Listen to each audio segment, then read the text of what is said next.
인터넷이라는 것이 생기고 나서 사회에 참 많은 역할을 했습니다. 예를 들어서 과거에는 아무나 알 수 없었던 감추어졌던 정보 또는 그 진실들이 그 인터넷이 생기고 나서 더 이상 감출 수 없고 누구나 다 알 수 있는 그런 역할을 했죠.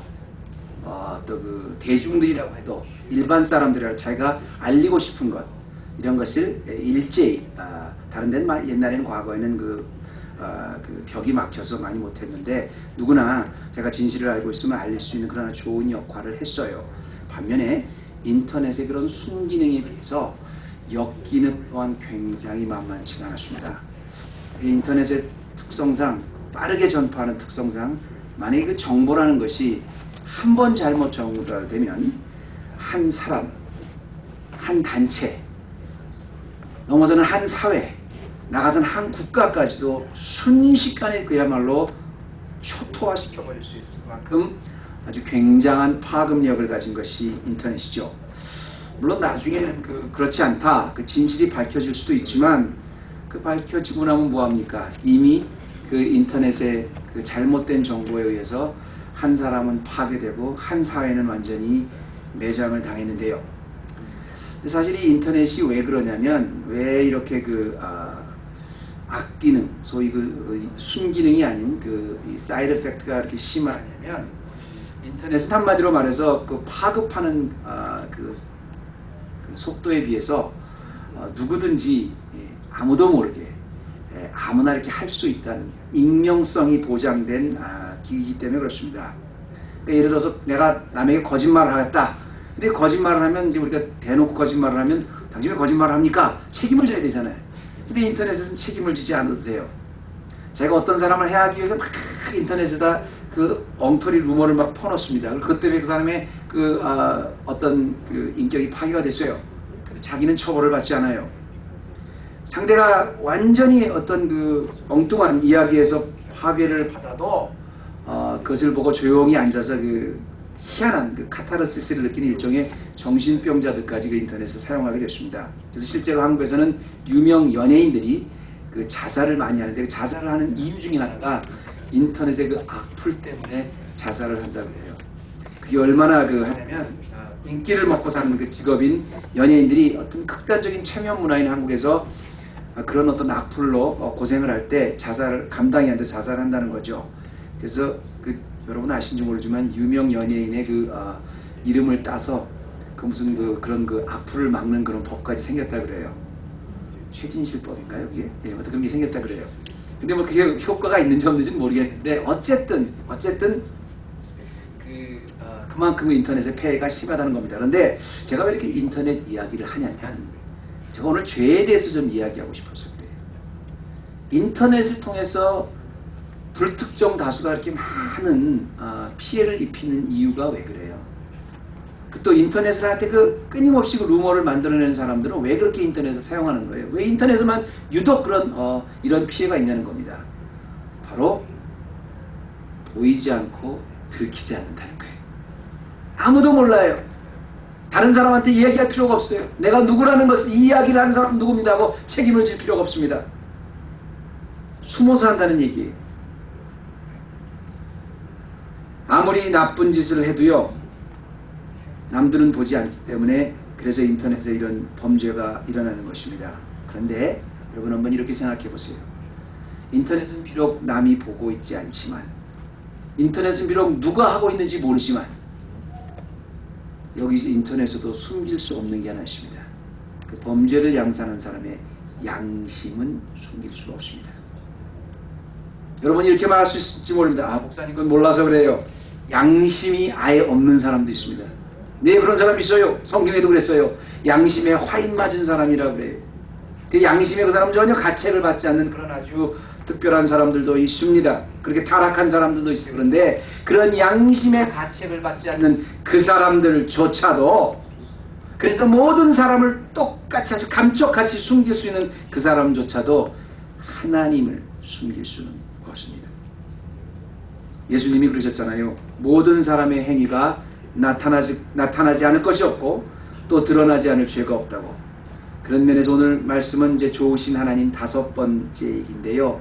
제가 그 제목을 양심의 소리라고 했어요. The voice from conscience. 당신의 그 양심에서 그 나오는 그 소리, 이걸 가지고 제가 오늘 말씀을 좀 나누고 싶은데, 오늘은 스가랴가 특별한 환상을 봅니다. 하나님께서 어떤 환상을 보여주냐면 큰 두루마리가 막 날아다니는 그런 환상을 봐요. 근데 이 환상을 통해서 우리가 왜 좋으신 하나님인가를 오늘 5번째로 좀 여러분과 나누기 원하는데요. 지금 이스라엘은 바벨론 포로에서 돌아왔을 때입니다. 이제 성전을 하나님께서 건축하라는 명령을 받고 있는 상태예요. 그럼 사람들은 성전을 건축할 수 있다. 어떤 사람은 성전을 건축할 수 없다. 어떤 사람은 성전을 건축해야 된다. 성전을 건축 안 해야 된다. 어떤 사람은 성전이 하나님이 건축하라고 명령하신 거면 왜 이렇게 이루어질 수 없는 이런 일이 일어나느냐를 따지고 있지만, 하나님께서는 이스라엘의 양심의 소리를 통해서, 특별히 두루마리 환상을 통해서 주신 양심의 소리를 통해서 왜 이스라엘 백성이 성전을 건축해야만 하는가의 그 근본 목적을 다시 생각하게 하십니다. 바벨론에서 포로로 70년간 있는 동안 하나님과 멀어진 그 양심을 성전을 통해서 회복해야 되는 의미지요. 이 두루마리 환상, 여러분이 오늘 같이 봉독한 이 두루마리 환상을 통해서 온 우주를 창조하시고 역사를 주관하시는 그 하나님은 과연 나에게 어떤 좋으신 하나님인가, 오늘 양심의 소리를 통해서 또 오늘 5번째로 여러분과 함께 보기 원합니다. 첫 번째로, 우리 좋으신 하나님은 우리에게 주신 양심을 통해서 어떠한 죄도 결코 용납하지 않고 다 기억하시는 분이라는 것을 보여줍니다. 굉장히 무서운 말씀입니다. 어떠한 죄도 용납하지 않고 다 하나님은 알고 계시다는 것을 두루마리의 환상을 통해서 이스라엘에게 보여주셨어요. 자, 1절부터 4절까지 보면 무슨 얘기가 뭐냐면, 내가 다시 눈을 들어본즉 날아가는 두루마리가 보이더라, 이렇게 얘기합니다. 그리고 그가 내게 함께 이게 뭡니까? 그래서 내가 두루마리다 그랬더니 그 크기가 어느 정도 되냐면 장이 20규빗이고 광이 10규빗입니다. 아주 어마어마하게 큰, 이건 이제 성전 안에 솔로몬 성전 안에 제단 안에 사이즈거든요. 큰 성전 안에 사이즈만큼 큰 두루마리가 쫙 펼쳐진 상태로 날아다니는 것을 봤어요. 그리고 거기에는 온 저주라 도적질하는 자는 그 그대로 끝쳐지고 이쪽 끝에 있는 그 맹세하는 자는 끝쳐지라, 그런 내용이 쫙 해서 날아다닌 그런 환상을 봤어요. 근데 여러분, 왜 하나님께서 스가랴에게 이 환상을 보여주셨을까? 두루마리가 뭔지를 여러분이 보시면, 그리고 이것이 날아다니는 모습을 가만히 생각해 보시면 하나님께서 지금 이스라엘의 양심을 깨우고 계신 이 말씀을 봅니다. 왜냐하면 이 두루마리라는 게 뭡니까? 두루마리라는 건 옛날로 말하면 이제 하나님의 말씀을 쓰는 그 책이잖아요. 옛날에 지금과 같이 한 장 한 장 책을 넘기는 게 아니라, 양을 잡아서 그 양의 가죽을 벗겨서 그 가죽을 말려서 그 위에다 그 글을 꼼꼼하게 씁니다. 그리고 그 두루마리를 이렇게 말아서요, 한쪽에서 읽으면 한쪽에서 다시 접어요. 그래서 항상 말려 있습니다. 그게 옛날식의 문서예요. 옛날의 책이에요. 그런데 여기에 하나님의 말씀을 다 기록해놨어요. 그게 옛날 성경이에요. 그런데 그 하나님의 말씀이 들어갈 자리에 모든 죄가가 이쪽 끝에서부터 저쪽 끝까지 다 포함되어 있다는 말씀입니다. 그리고 그 이스라엘의 죄가, 바벨론의 포로로 돌아와서 이제 그 양심이 무뎌진 그 이스라엘의 죄가가 쫙 써였는데, 그것이 두루마리 원 모습대로 말려 있는 게 아니라 쫙 펼쳐져 있었어요. 근데 그 내용이 얼마나 큰지, 얼마나 그 사람들이 많은지, 20규빗, 30규빗 되는 큰 그 두루마리가 쫙 펼쳐져 있는데, 그것도 어느 한 곳에 있는 것이 아닙니다. 날아다녔다 그랬어요. 쫙 펼쳐진 두루마리, 그리고 그 안에 빽빽하게 쓴 죄과상이 막 오나를 날아다닌다고 여러분 생각해 보세요.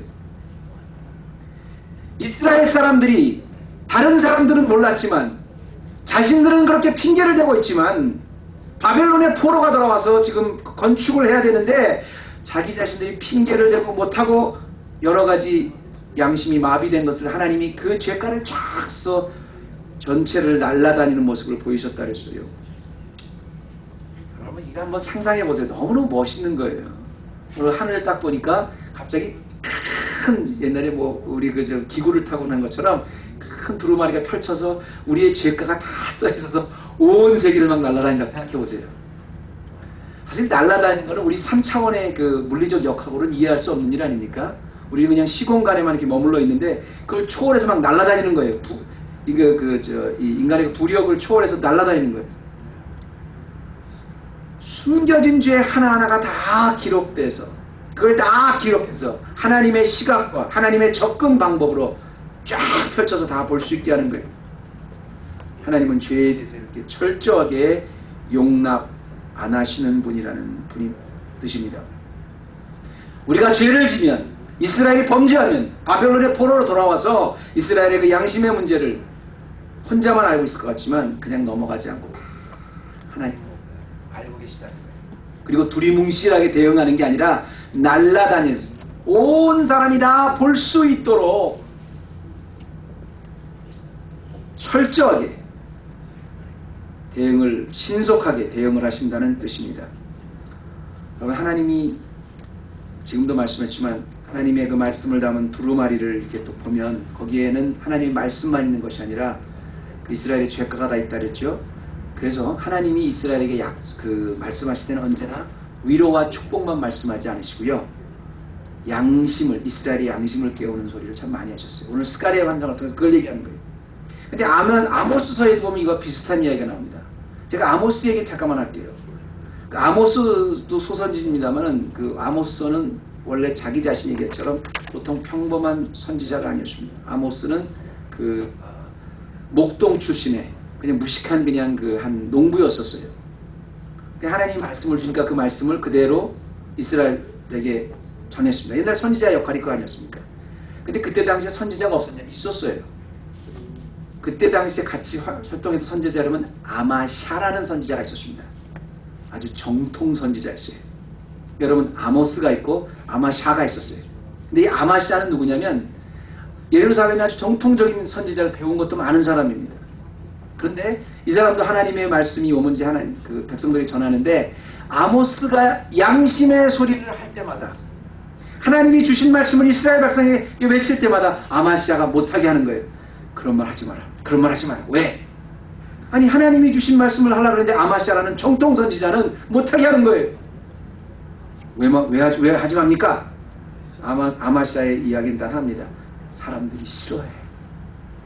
이스라엘 백성들이 그런 말 하면 싫어해. 축복해 준다 그러고 인도해 주신다 그러고 사랑해 주신다는 말 좋아해야지 그렇게 저주하는 말 이런 말 하면 싫어해. 재미있는 것은 양심에 걸리는 문제는 이야기하지 말라고 했던 아마시아와 하나님이 주신 말씀 그대로를 다 주시는 말씀이 무엇이고 했던 아모스와 나중에 결과가 어떻게 됐죠?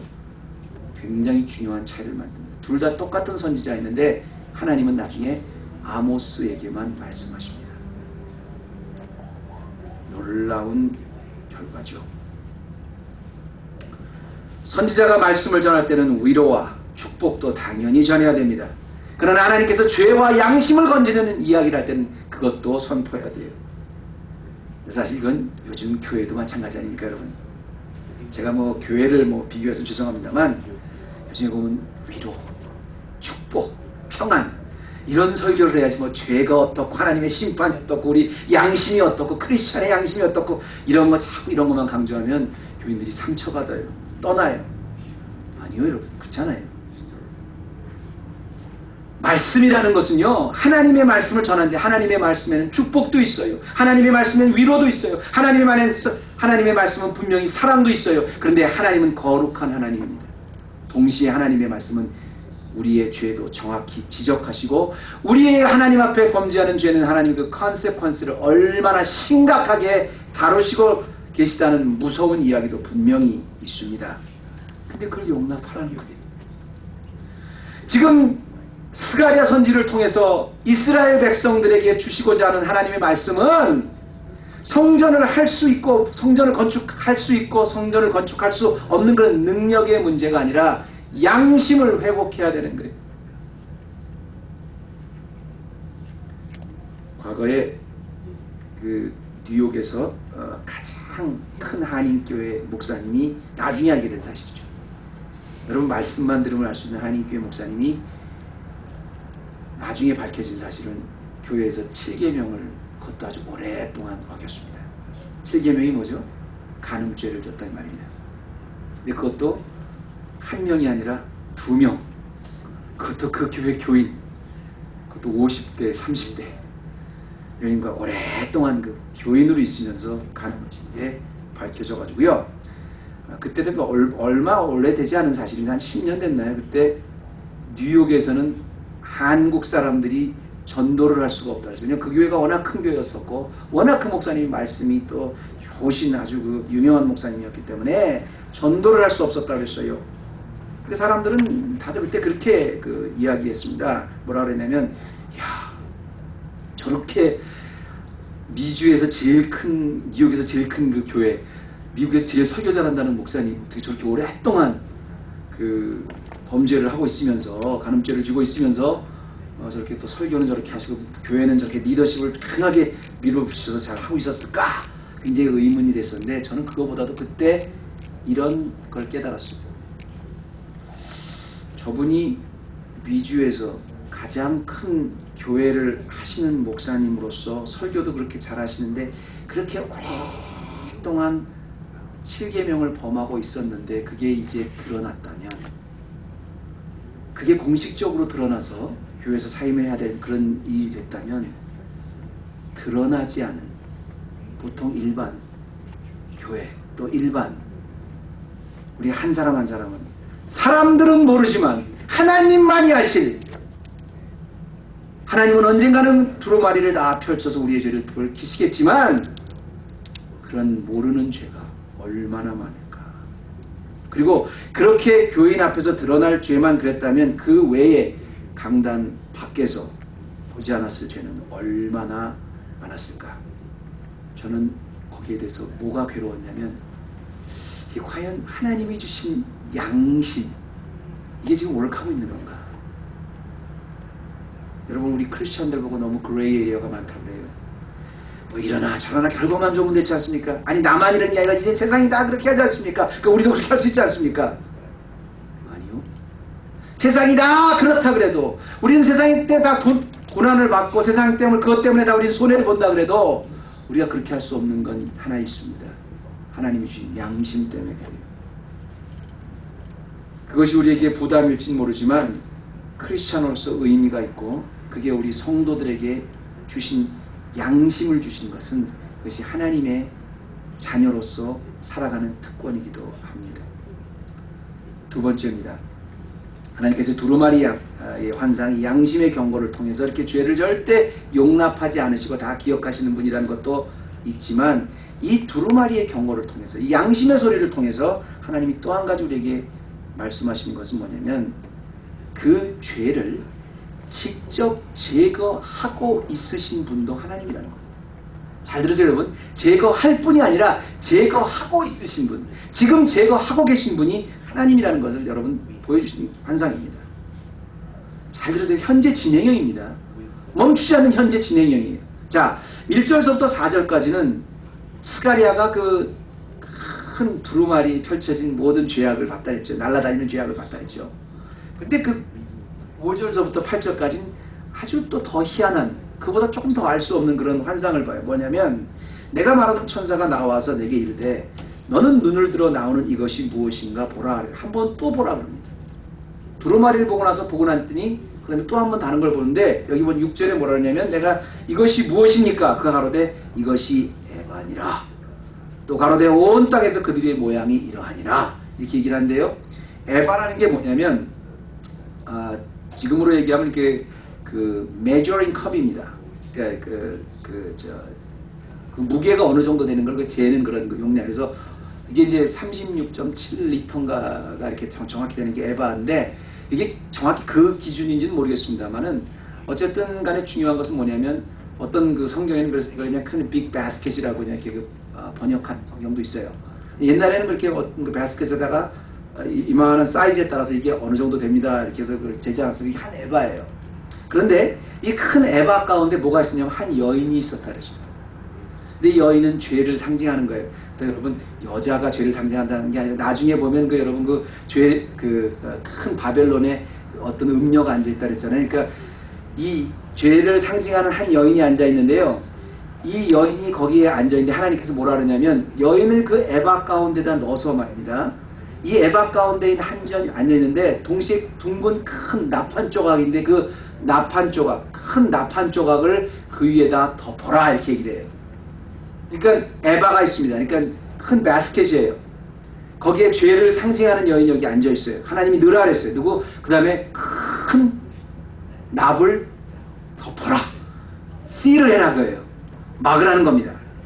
이런 환상을 봤어요. 그래서 그가 가로되 있는 악이라 하고 그 여인을 에바 속에 던져 넣고 납조각을 에바 아굴 위에 던져 넣으니라. 꼼짝 못하게 딱 거기에 막혔어요.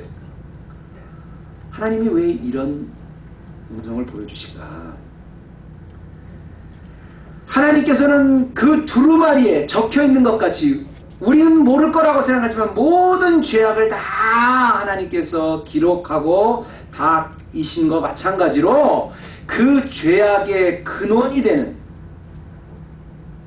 파생된 결과가 아니라 죄의 원천이 되는 죄의 그 악의 세력을 하나님께서 그 안에다가 넣으시고 납조각을 에바 아브리에 던져 덮으시는 모습을 보여주심으로 하나님은 묵과 안 하실 뿐 아니라 지금도 이스라엘 백성들이 범죄하고 타락하고 게을르고 하나님의 말씀에 불순종하고 있는 모든 이 불순종 뒤에 있는 그 죄의 문제를 하나님은 지금도 해결하고 계시는 것을 보여주는 환상이었습니다.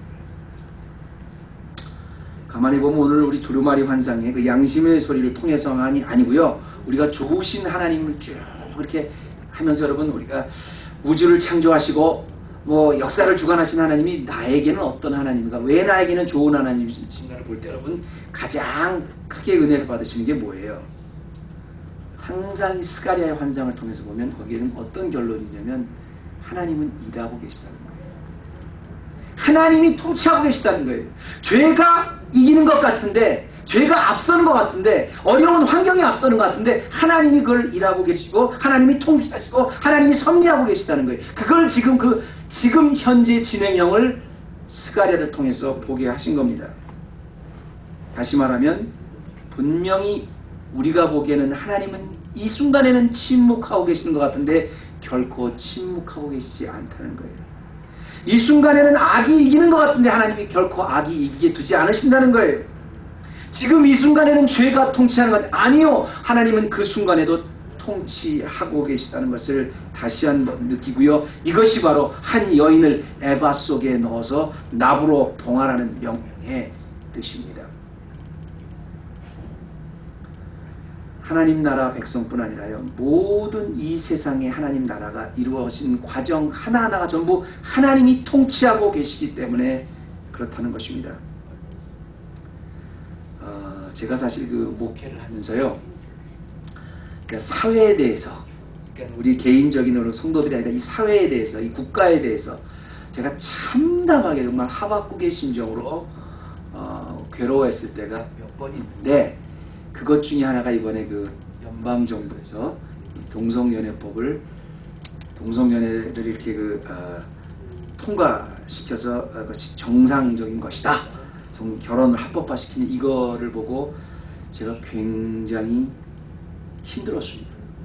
정말 하박국의 심정처럼 주여 어느 때까지 이 죄악을 목도하시겠나이까. 도대체 미국이 어떻게 되려고 이럽니까? 그래서 제가 막 땅을 치면서 한탄했었습니다. 근데 재밌는 건 뭐냐면 이제 연방정부의 수프림 코트에서까지 이렇게 인정을 했던 미국이 완전히 다 끝났다는 거 아닙니까? 그런데 제가 이런 참담한 심정을 가지고 목사님들 모임에 가서 특히 이제 한국 목사님들이 모이는 각 교단의 목사님 가서 이런 걸 쉐어할 때 거기 어느 한 분도 제 이 좀 참담한 심정에 동조를 안 해주신 분이 없었어요. 네, 그렇습니다. 우리가 기도해야 됩니다. 우리가 이 시대를 위해서 우리가 정말 다시 일어나야 될 때입니다. 그 양심의 소리를 같이 반응 안 해주셨던 분들이 없었습니다. 제가 그걸 보고 느낀 게 뭐냐면 정말 우리가 보기에는 다 끝났다고 생각하는데 하나님 보시기엔 끝난 게 아니구나. 우리가 보시기에는 이 문화가 다 완전히 다 세상에 굴복했다고 생각하는데 굴복한 게 아니구나.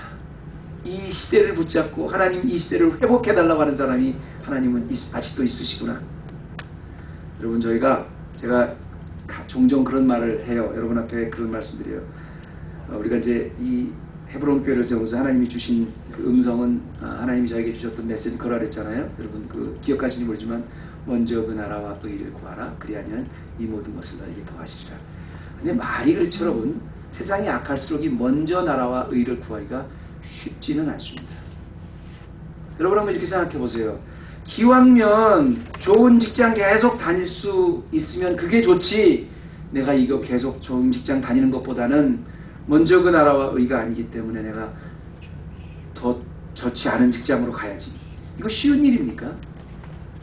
너무 불경기 속에서 다른 다 어렵다 그러는데도 기왕이면 내가 좀 사업이 좀 잘 됐으면 좋지, 사업 비록 내가 잘 안 돼도 내가 먼저 그 나라와 의를 구하는, 하나님 걸 먼저 드리는 이런 것이 쉽습니까? 기왕이면 내 자녀가 좋은 대학 가고 다 잘 되길 원하지 내 자녀가 굉장히 속세고 그리고 원하는 건 아니잖아요. 그런데 내가 심지어 내가 손해를 보더라도, 내가 어렵다고 하더라도 하나님의 양심에 먼저 그 나라와 의를 구하기 위해서 한다는 거 굉장히 기쁜 일이지만 쉬운 일은 결코 아니에요. 세상이 어려울수록 그래요. 근데 여러분 그거 아십니까? 하나님이 에바를 명하셔서 이 에바 가운데 여인을 던져 넣으라 하시고 거기에 둥근 납조각을 보여주신 이유는 뭐냐면, 내가 비록 먼저 그 나라와 의를 구하지 못한다고 해도요, 하나님은 죄를 용납하지 않으실 뿐 아니라 나로 하여금 그 죄를 연약함을 알기 때문에 먼저 그 나라와 의를 구할 수 있게 해주신 분입니다. 그렇게 일하고 계신 분입니다. 그래서 결국은 내가 나의 유익이 아니라 하나님 한 분만을 기뻐하고, 비록 내가 손해보는 자리에 있다 그래도 하나님이 기뻐하시기 때문에, 내가 세상보다 약삭빠르지 않다고 해도 하나님이 더 좋아하시기 때문에 하나님의 먼저 나라와 의를 구하는 자리로 만들어가고 계시다는 겁니다. 그게 바로 하나님이 이 시간에도 나를 통치하고 계시다는 뜻입니다. 이게 두루마리 환상을 통해서 이스라엘의 양심을 깨우시는 또 하나님의 두 번째 포인트예요. 마지막입니다. 마지막으로 이 두루마리 환상을 통해서 하나님이 지금 이스라엘 백성에게 양심의 소를 통해서 말씀하시는 건 뭐냐면, 그 직접 치유하시는 분도 하나님이지만 결국은 하나님의 백성을 통해서 종말을 준비하게 하신다는 겁니다. 잘 들으세요 여러분. 하나님의 백성들로 하여금 이 양심의 소를 통해서 하나님이 하시고자 하는 일이 뭐냐면 결국은 종말, 에스카탈라지칼한 이 센스를 갖게 하시고 에스카탈라지칼한 비유로 종말을 준비하게 하시는 게 하나님의 뜻입니다. 이건 스가랴의 결론뿐 아니고요, 모든 구약의 결론이고 신약의 결론이고 우리 믿음의 가장 기초적인 결론입니다. 여러분, 제가 오늘 칼럼에도 썼지만 좋은 크리스찬 되고 싶으시죠? 내가 기왕이면 좀 잘 믿고 싶으시죠? 근데 내가 믿음이 좋다, 없다, 잘 믿냐 안 믿냐 그거 어떻게 알아요? 내가 어떻게 하면 잘 믿고, 내가 어떻게 하면 주님 앞에 좋은 크리스찬이 되고, 내가 어떻게 하면 하나님 백성인가는 우리 빠른 라인에 가보면 다 두 번째 문제지만 첫 번째는 뭐냐면 정말 내가 정말 신앙이 있는가가 정말 중요한 요소입니다. 왜냐하면 하나님이 이 스가랴를 통해서 보여주신 양심의 소리를 통해서 하나님이 결국은 종말의 상황을 다시 일깨워 주세요. 세상이 정말 한심하고 세상이 완전히 미쳐서 돌아간다고 해도 내가 이 짧은 세상에서 정말로 종말을 준비하고 사는가가 사실 하나님이 우리에게 갖기 원하시는 믿음이라는 겁니다. 10절과 11절 결론적으로 뭐라고 나오냐면, 이제 에바를 옮겨놔서 거기를 다 덮었어요. 그랬더니 갑자기 큰 하게 두 여인이 나왔는데, 이제 두 여인이 이제 무슨 이제 어떤 신학자는 뭐 이게 뭐 바벨론 제국이다, 뭐 로마 제국이다, 뭐 이런 얘기 나오는데, 중요한 것은 뭐냐면 그 큰 에바 속에 그 나무로 딱 덮쳤지 않습니까? 근데 두 여인이 나와서 하계 날개 같은 날개가 있고요. 그 날개에 바람이 있어가지고 그 에바를 천지 사이에 들었습니다. 그러니까 그 에바를 딱 봉해라, 그러니까 봉으로 끝난 게 아니라 그 봉에서 그 다음에 어디로 갔냐면 먼저 물어봅니다. 신전에 내가 내게 말하는 천사에게 묻다. 이 에바를 어디로 지금 옮겨가고 있습니까? 이 큰 에바를 말이죠. 이 큰 바스켓을 옮겨가고 있어요. 어디로 옮겨가냐면 주목해 두십시오. 여러분 11절에 내가 이르되 그날 신할 땅으로 가서 내가 그날 신할 땅으로 가서 그를 위하여 집을 지으려 하니 준공되면 그때 그 처소에 머물게 되리라 이렇게 얘기하는데요. 여러분 이 그 신할 땅이 뭔지 아세요? 어딘지 아세요? 영어 성경에는 여기 바벨론 여기로 나왔습니다만은 여기 이제 한국 성경에는 신할 땅이라고 이렇게 나오면 이 신할 땅 그럼 혹시 여러분 창세기를 공부하신 분은 잘 아실 겁니다. 신할 땅이 어디예요? 과거에 신할 땅 어딘지 아세요? 창세기 바벨탑이 있었던 곳입니다. 바벨탑이 있었던 곳이 신할 땅이고 바벨탑은 누가 졌어요? 니무롯이라는 사람이 졌죠. 근데 바벨탑을 지을 때 하나님 바벨탑을 꽉 무너뜨리시고 이제 그때 온 백성의 그 언어가 이렇게 다 다르게 해서 다 각종 흩어졌다 했잖아요. 그래서 이제 그게 오늘날 우리 온 세계가 다 말을 다르게 쓰는 그런 기조가 된 건데 이 니무롯은 말입니다. 누구냐면 함의 손자인데요. 이 니무롯이라는 사람은 이미 그 바벨탑을 세울 때 지구의 그 문명이 최초의 문명이 시작한 게 가장 번성한 문명이 시작할 때가 바벨탑이었어요. 음악도 발전했고 엔지니어도 발전했고 건축술도 발전했고 다 발전했어요. 그래서 다 발전하다 보니까 이제 이거 바벨탑을 세워서 우리가 하나님과 한번 같이 맞짱을 떠보자. 그래서 바벨탑을 지은 거거든요. 그래서 하나님 그 바벨탑을 무너뜨리시고 각처로 다 언어를 다 틀리게 해서 다 흩어버리지 않았습니까? 그리고 거기 그 주인이었던 그 왕이었던 니무롯은 인류 최초로 그렇게 바벨탑을 세웠던 그 니무롯은 결국은 모든 우상 숭배의 그 상징적인 대표적인 사람이 됩니다. 이 땅에서. 그런데 그 동안 에바를 신할 땅에다 갖다 둔다는 거예요. 이건 뭘 말하는 거예요, 여러분? 하나님께서 우리가 보기에는 정말 끔찍하게 손도 대지 못할 것 같은 그런 많은 악이 횡행하는데 그거를 봉하셔서 그를 옛날 바벨탑에다 다시 갖다 두신다는 건 뭐냐면 하나님의 진노와 심판이 내려졌던 그곳으로 가셔서 완전히 하나님이 이제 그들을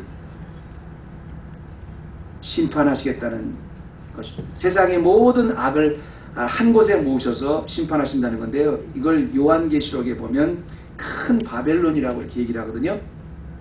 그때 하나님께서 죄에 대해서 신할 땅에 내리실 마지막 심판, 그 심판을 위해서요. 이제 이 모든 죄의 근원들은 전부 다 불못에 가득 쳐넣고 그 다음에 하나님의 백성은 어떻게 한다 그랬어요?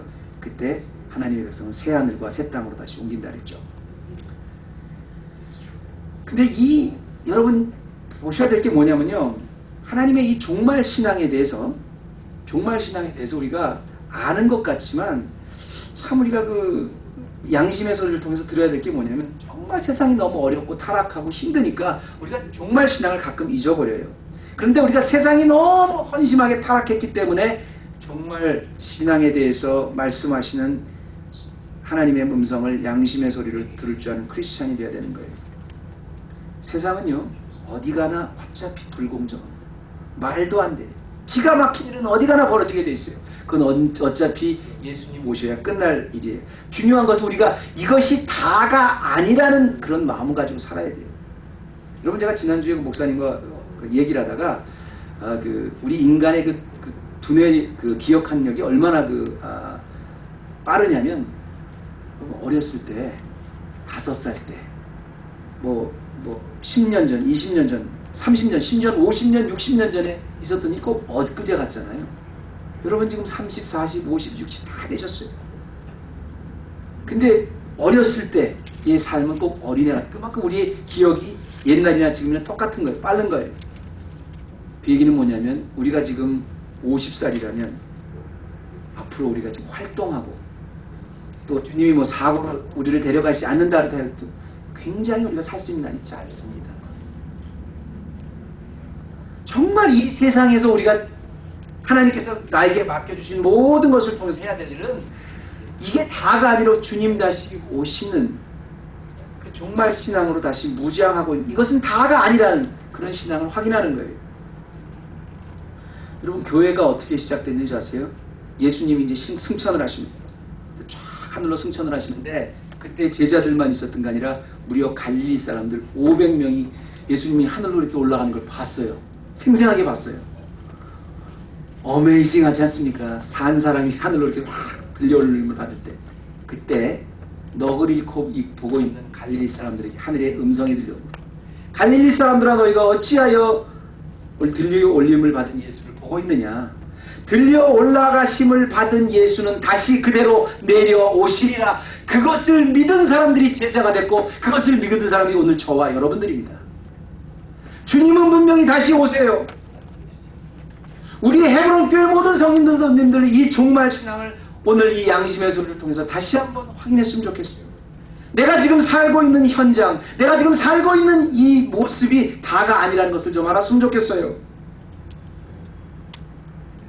제가 언제도 한번 말씀을 드렸지만, 이해를 드렸지만, 제가 뉴욕에 살 때요, 그 뉴욕 매츠 그 쉐어 스타디움에 가니까, 베이스볼 게임을 하는데, 그때 제가 미국에 대해서 너무 실망을 했어요. 아니, 그래도 세계 최고의 미국에서 이 젊은이들이 어떻게 저 꿈이 있을까? 그냥 와서 뭐 맥주 마시면서 스트로베리가 홈런 날리고 막 환성하면서 저들한테 삶의 그 어떤 그 미국을 향한 걱정이 있을까? 저 나름대로 그때 막 고민을 하면서 참 시시해 보이더라고요. 그런데 어느 순간에 갑자기 이렇게 한 사람 한 사람이 다 그야말로 정말 떡같이 보이더라고. 저 사람들이 앞으로 미국을 이끌어갈 미국의 20년, 30년 미국의 지도자들이라니. 그 젊은 나이에 막 제가 분노가 막 일어났었어요. 그런데 갑자기 그 응원가 중에서 God Bless America가 나왔습니다. God Bless America 딱 나오니까 일제히 모든 사람들이 다 이렇습니다. 진짜 심지어는 그 떡 같은 사람들이 다 이랬어요. 그러더니 God Bless America를 따라 부르는데 너무너무 진지한 거예요. 너무너무 진지한 거예요. 그때 제가 느낀 게 이게 바로 미국이구나.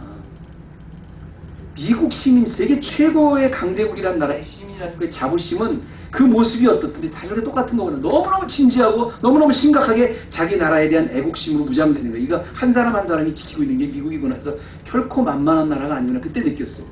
제가 왜 이런 말씀을 드리냐면, 여러분 말씀을 마치면서 창조주 하나님께서는 만재전부터 우리를 택하시고 십자가를 통해서 우리를 하나님 자녀 삼아 주셨습니다. 그리고 우리들은 누구냐면 이제 그분은 이 우리가 살아가고 있는 세상이 다가 아니라 이제 다시 오실 주님, 우리가 살아가고 있는 동안 그 다시 오실 주님, 우리의 마지막, 우리의 종말을 준비하는 성도들. 세상 사람들은 이 세상이 다인 줄 알아요. 이게 다인 줄 알아요. 그렇지 않아요. 주님은 분명히 다시 오시고 다시 세컨 카밍이 있어요. 그 종말을 준비하고 사는 성도들이 이 땅에서 가장 부유한 나라라고 하는 미국 시민의 자부심보다 못하겠습니까? 아무래도 지금도 나를 위해서 있을 곳을 예비하시고 나를 다시 데려오시고 그 주님이 다시 기다리고 계셔서 나를 다시 데려가실 그 감사와 자부심이 미국인이라는 자부심보다 못하지는 않겠습니까? 우리 삶을 통해서 주시는, 오늘 두루마리를 통해서 주시는 양심의 소리를 들으십시다. 오늘 이 스가랴 5장에 하나님께서 우리의 두루마리 한 장을 통해서 이스라엘에게 주셨던 것처럼 오늘 우리 헤브론 교회 성도들에게 주시는 양심의 소리에 눈을 활짝 깨셔서 오늘도 다시 오실 그 주님 바라보고 우리의 신앙을 재점검하는 헤브론 교회 되시기를 주님의 이름으로 축원합니다. 기도하십시다. 하나님, 오늘도 우리가 말씀을 보았습니다. 하나님은 다시 오실 주님이시고 하나님은 우리가 느끼지 않아도 죄를 지금 해결하고 계신 영원한 역사의 주인이시고 창조주이시고 통치하고 계신 주님이십니다. 그 주님의 자녀되고 그 주님의 백성 된 것 자부심 갖고 오늘도 우리의 삶을 넉넉히 이겨나가는 우리 헤브론 교회 되게 하여 주옵소서. 감사드리며 예수님의 이름으로 기도드립니다.